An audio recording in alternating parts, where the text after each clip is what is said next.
Привет, ребят, с вами я, Алина Федорова. Для новых подписчиков, кто со мной не знаком с моим каналом, напомню, что я живу в Штатах, в городе Лос-Анджелес, и у нас уже третья неделя карантина, если не больше. Последних 7 дней я вообще не выходила на улицу, и потом я уже попросила, говорю, Жень, давай поедем, выйдем хоть куда-то в какое-то безлюдное место, хотя бы на 15 минут просто подышать свежим воздухом, вообще увидеть небо. Мы впервые за долгое время собираемся выехать сейчас на улицу, но это будет где-то в часе езды отсюда. Это будет довольно изолированное место, это дикие поля, там людей не будет, я очень на это надеюсь. Если они будут, то мы вряд ли выйдем из машины.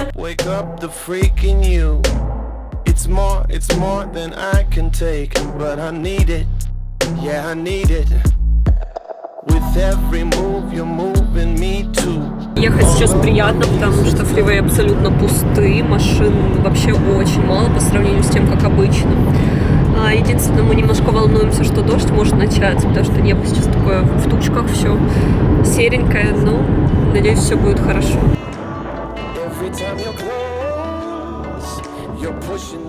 Заброшенные старые машины. Да, это мне точно напоминает, как «Обитель зла». Помнишь там сцену с этими воронами? Она была стрёмная. Классно, вон там коровки пасутся. Но если тут есть корова, значит тут, наверное, и люди где-то живут, да? Потому что местность выглядит, как будто она вообще заброшена.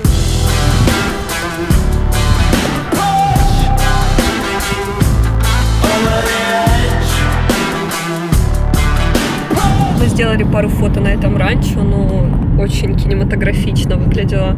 Эти вороны страшные. Сейчас едем в цветочное поле, сейчас все красиво цветет, так как апрель месяц, естественно. Как вы видите, ни одного человека здесь нет, абсолютно пустынно. Вот такая тропинка длинная, здесь можно немножко пройти. Просто послушать птичек, подышать свежим воздухом. Здесь круто. Единственное, что здесь очень холодно сейчас. Я на самом деле даже не думала, что будет так холодно. Хорошо, что вы чай горячий взяли с собой.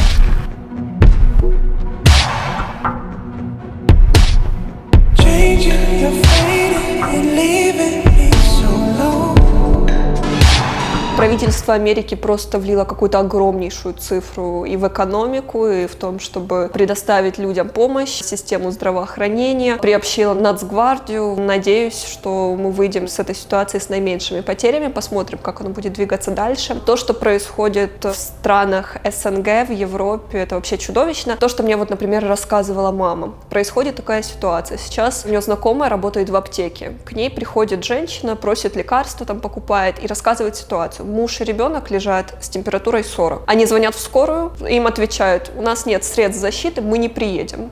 Все. И как хочешь, так и выкручивайся. То есть человек будет умирать, к нему просто не приедут. Дело в том, что медработники массово либо увольняются, либо просто уходят за свой счет. Они боятся за свою жизнь и за жизнь своих детей, своей семьи, потому что государство не обеспечивает их средствами защиты. Все уже видели, что произошло в Италии, в других странах. Увидели, какое количество медработников погибло. И, конечно же, все боятся за свою жизнь. О том, что сейчас люди, у которых другие заболевания, вы можете представить, что люди не перестали болеть. У них по-прежнему будут случаться инфаркты, инсульты, будут какие-то другие заболевания. Кому им обращаться? Врачи перегружены, скорая вообще не приезжает в некоторых случаях. Плюс, если они попадут в больницу, то, скорее всего, там они могут заразиться этим коронавирусом. И когда у тебя организм и так ослаблен от какой-то другой, например, болезни, то коронавирус, конечно же, добьет в таком случае. То, что в новостях говорили о том, что если у вас температура там 38 и выше, и у вас есть подозрение на этот вирус, вы должны вызвать скорую и за вами приедут, не работает это на практике. Безусловно, везде ситуации разные. Почему люди говорят, что ой, да нет, у меня вот случай был вот так, все нормально, вылечили, у другого другой случай. Потому что, безусловно, у каждого был свой какой-то опыт. Второй момент, что касается экономического кризиса, уже все говорят о том, что кризис будет такой, который был, возможно, в последний раз там в послевоенное время, во время разрухи, да, вообще полной. Многие финансисты, многие люди, которые в этом разбираются, которые уже подвели там какие-то подсчеты, я много читала, много смотрела информации на эту тему, они просто хватаются за за голову и говорят, что будет полный коллапс. Многие люди тоже не понимали всех этих последствий, в то время как уже давным-давно была ясна картина того, что будет происходить. Почему говорили, что американцы покупают, например, оружие себе? Зачем вообще это нужно? И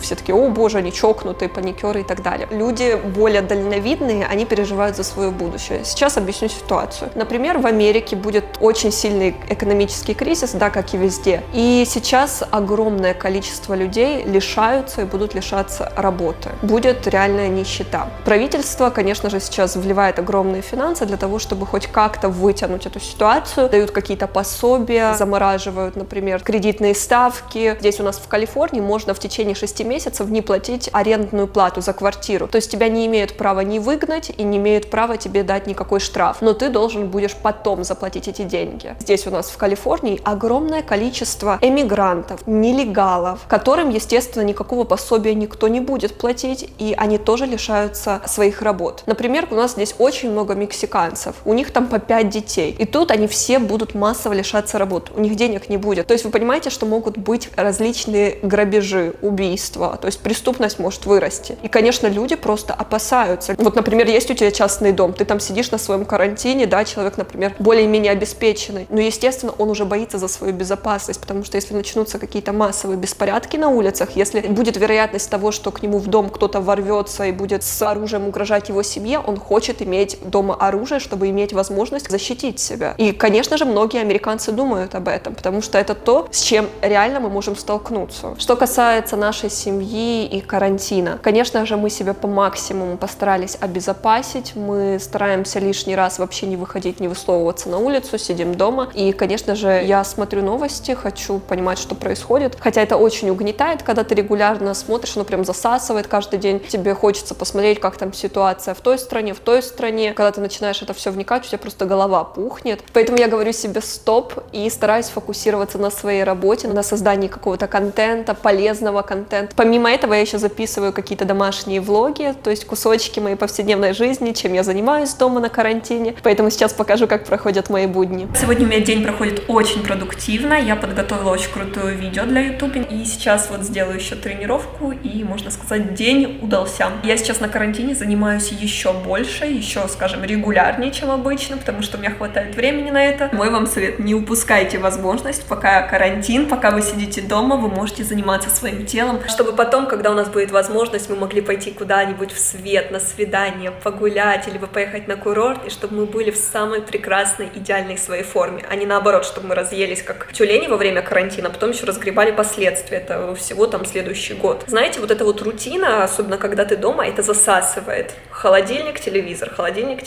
а жир потом прибавляется. Очень важно продолжать дома какое-то движение, двигаться, что-то делать, даже через силу, даже когда нет настроения. И вы заметите, что когда вы начнете что-то делать, когда вы начнете заниматься собой, когда вы начнете выполнять какие-то тренировки, то настроение, оно наоборот улучшится и появится больше, скажем, энергии и желания еще больше чего-то делать.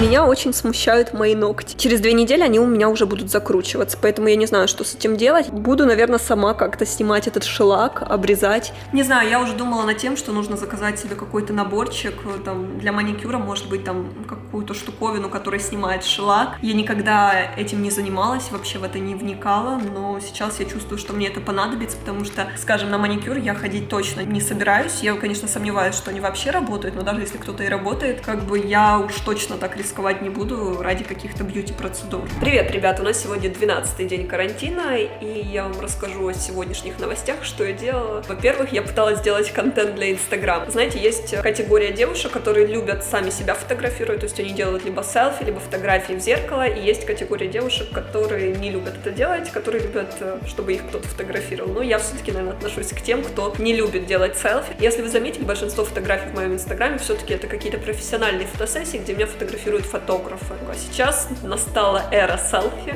Сейчас все будут, наверное, делать фотографии в зеркале, дома, селфи, и вот это то, что я пыталась сегодня делать. Также из последних новостей сегодня нам доставили кофемашину, которую я жду уже неделю, и вот наконец-то она ко мне приехала. Какая она красивая.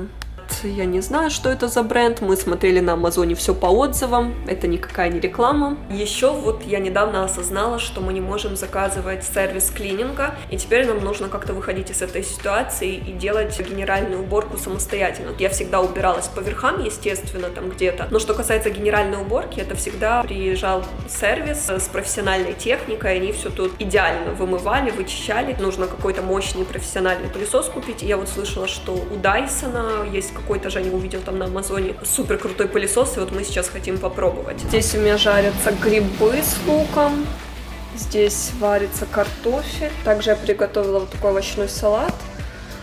Ну, а что делает мой муж? Бездельничает, играет в компьютерные игры, и вот так целыми днями. Просто вообще бездельник какой-то, в то время, когда жена все продуктивненько сделала. Эх. Только что вот пришло такое сообщение, которое оповещает о том, что нужно сидеть дома в целях нашей же безопасности. То, что мы и так знаем, и то, что мы делаем, но, видно, людям нужно напоминать об этом. Так, вот, ребят, пробую сделать свой первый кофе.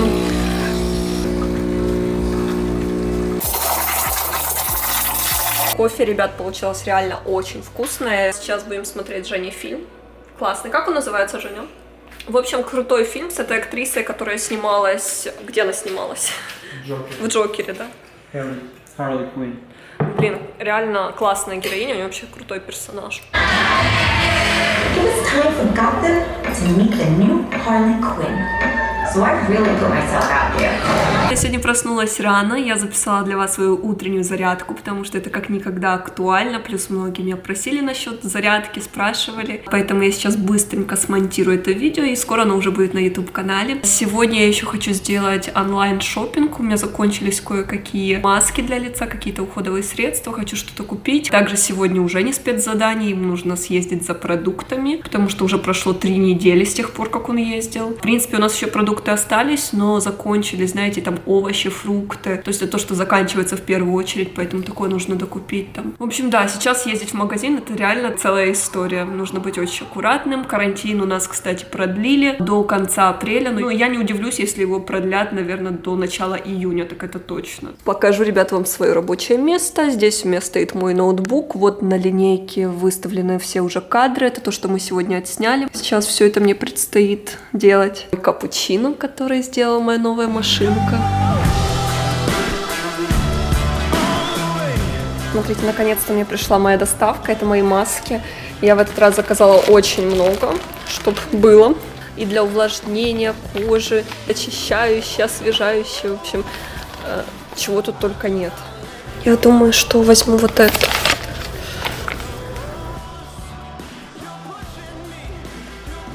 Чунга-чанга. Какая она липкая, мокрая. И запах такой специфический. Но кожа приятная, знаете, так освежает. Я, кстати, ребят, хотела снять распаковку, когда придут мне мои маски. Но сегодня с утром просыпаюсь и вот застаю такую картину. Значит, Женя получил мои маски, он проснулся сегодня раньше, чем я. И уже одну использовал. Женя вообще за кожей он никак не ухаживал, вообще ничего не делал. Потом у него начала кожа сохнуть. И я ему начала давать свои крема какие-то масочки. Ну, теперь научила на свою голову. Теперь все заканчивается гораздо быстрее, поэтому приходится заказывать еще больше всего.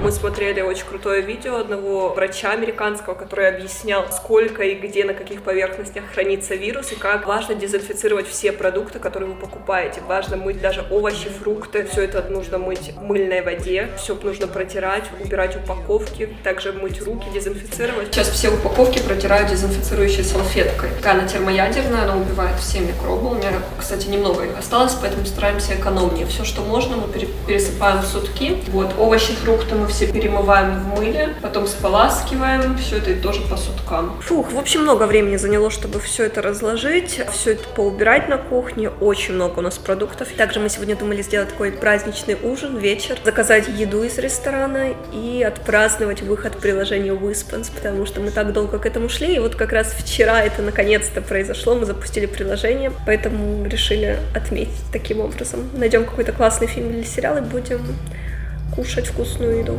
Ребят, спасибо вам за просмотр этого видео. Желаю вам здоровья, крепкого иммунитета. И самое главное, соблюдайте карантин. Будьте ответственны не только за себя и за жизни других людей, которые вокруг вас. Поэтому берегите себя и своих близких. А мы с вами скоро увидимся. Пока.